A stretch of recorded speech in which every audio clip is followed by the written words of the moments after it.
Здесь был указатель направления к станции фуникулеров. Красивые мостики. Немножко пересохший прудик. По всему парку есть такие инсталляции из веревок.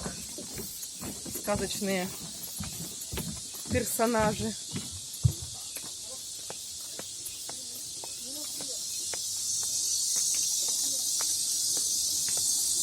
Беседочки всегда в одном стиле. Ага, здесь вот нас Микки Маус ожидает. Вон там какой-то медведь стоит. Пойдем, ну-ка посмотрим, что там за медведь. Ага, да ты что? Да. Здесь есть очень популярные мультики про медведя и охотника. Ну, здорово. Там Микки Маусы. По всему парку несколько остановок, где можно выходить гулять.